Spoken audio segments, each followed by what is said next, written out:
président de la République, Jocelyn Privert, lui recevoir l'aide de créance, nouvel ambassadeur pays Nicaragua dans le pays d'Haïti, qui est Valdrak L. Jenske. Valdrak L. Jenske, lui fait le 22 août 1959 dans le pays Nicaragua. Il était vice-ministre des Affaires étrangères pour les Caraïbes en 2015. Il était secrétaire d'État coopération externe en 2007. Monsieur son sociologue de formation, l'ingénieur civil tout, et il était décroché un master en administration publique en 1995 dans l'Université Pittsburgh aux États-Unis. Donc, c'est personnalité ça, diplomate ça, qui remettent l'aide créance li by le président de la République, Jocelyn Privert, ce matin à 10h au Palais National. Dans la salle conférence, bâtiment ministère des Travaux publics, Transport et Communication dans Delma 33, bâtiment qui inauguré mercredi qui était 4 mai 2016. Président Jocelyn Privert, il était gagné ensemble avec lui, Premier ministre Enex Jean-Charles, avec divers autres ministres dans le gouvernement et des cadres de l'administration publique, sans oublier des diplomates européens. Il a été inauguré, comme nous dit, local ministère des Travaux publics, Transport et Communication. Et à la suite, inauguration ça, avec tout le monde que nous parlons là, c'est-à-dire le président de la République, le Premier ministre, les ministres et les cadres de l'administration, il a été réuni différentes institutions qui formaient ça le secrétariat permanent de gestion des risques et désastres. C'est pour le président de constituer, pour le faire, pour le mettre sous pied une task force qui appela pour répondre, et cela de façon rapide, à dégâts qui sont capables d'enregistrer dans différents points et qui déjà enregistré tout dans différents points sous territoire national là, après gros la pluie qui tombait, la pluie qui a continué de tomber pendant le mois de mai 2016. Après, ils ont mis en contexte que le président de la République l'a fait sous sa vulnérabilité pays a gagné dans le domaine catastrophe naturelle et après toute dégradation que nous sommes capables de constater qui gagne dans le pays dans la question affaires environnement, il était rappelé des dégâts qui ont enregistré en pile pendant qu'on parlé là. Et des dégâts ça ont affecté le pays sous question affaires moun qui victime, matériel et tout dans dégâts ça yo coûté en pile cob. Gen centre national d'équipement que nous tout le monde connaît le CNE qui c'est un outil qui indispensable qui permet que l'État haïtien est capable non seulement faire prévention mais il est capable d'agir tout au moment de catastrophe. D'après le nouveau directeur général CNE, l'a fait face aujourd'hui avec un pile problème. Les gens qui travaillent dans CNE, jodi an, li monté à 935 employés. Gen 600 dans 935 employés ça yo, 600, je dis bien, qui pas gen lettre nomination, yo pas gen contrat qui prouvait que légalement il y a travail dans CNE.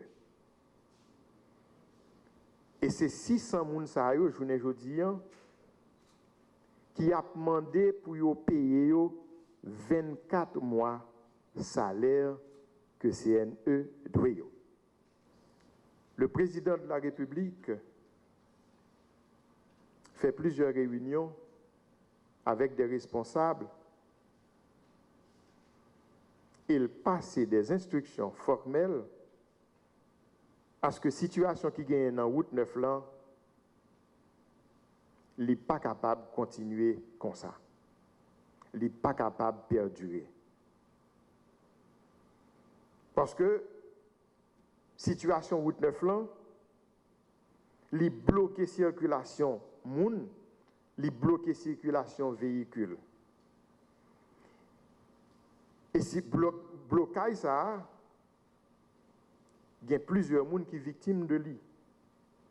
Et il n'est pas acceptable ce qui a passé dans la zone route 9, dans la plaine, arrivé juste dans l'aéroport international Toussaint Louverture. Il y a une task force qui est formée et sous le leadership du ministre des Travaux publics, Transports et Communications, selon le ministre des Travaux publics, c'est qu'il est déjà à pied d'œuvre. Et nous souhaitons que dans peu de temps, quoique c'est provisoire, le problème ça les résoudre. Le président provisoire de la République, Jocelyn Privert, a gagné un conseil des ministres qui était fait, c'était pour finaliser autour de arbitrage des ressources disponibles et pour adopter un projet de budget rectificatif qui t'a doué, s'il peut encore aller, qui t'a doué aller dans le Parlement haïtien, c'est-à-dire pour adjoindre les sénateurs et les députés. Mais nous rappelons que les députés, lundi prochain, ils gagnent pour partir en vacances. Dans le cadre de révision budget rectificatif, là, prévision budgétaire, ça qui était prévu dans le budget 2015-2016, là, il était estimé à 122 milliards de gouttes. Jodi an, budget rectificatif là, il passé à 113 milliards. Donc, c'est une révision qui fait à la baisse et il y a plusieurs facteurs qui expliquent pour qui ça. Budget rectificatif là, il est obligé de faire gros gérer ça à lui. Les ressources qui ont été collectées pour les 5 premiers mois de l'exercice, ils sont loin pour répondre à la prévision qui était gagnée. Donc, ils doivent reviser à la baisse et de 77 milliards de gouttes, maintenant, dans la prévision, c'est-à-dire ressources qui étaient collectées, COP qui étaient collectées, DGI, la douane, etc. Il était doué 77 milliards, il est passé à 69 milliards, soit une baisse de 8 milliards de gouttes. Le président de la République,